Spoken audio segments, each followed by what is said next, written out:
বাংলাদেশ শিল্পকলা একাডেমি চিত্রশালা মিলনায়তনে আয়োজন করা হয় বুলবুল ললিতকলা একাডেমির নবীনবরণ ও বাৎসরিক সাংস্কৃতিক অনুষ্ঠান।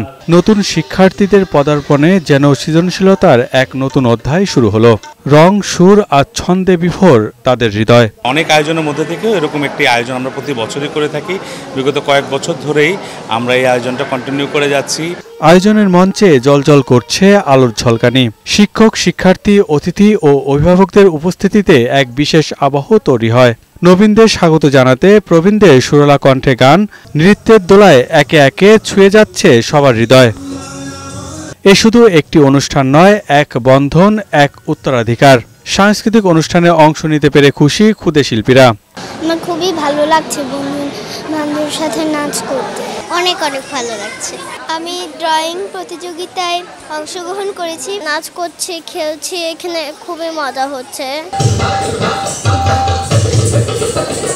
শিশুদের মেধা বিকাশে এমন অনুষ্ঠান আরও বেশি আয়োজনের দাবি জানান অভিভাবকরা।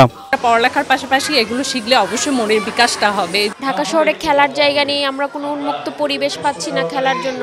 আমাদের সংস্কৃতির দিকে ঝুঁক দেওয়া উচিত। একসময় আলো নিভে যায় মঞ্চের, থাকে শুধু এক অনন্য স্মৃতি, প্রাণময় নবীনবরণ, যেখানে শিল্পী হয়ে ওঠে মিলনের সেতুবন্ধন। পিয়াস মাহমুদ, বৈশাখী সংবাদ, ঢাকা।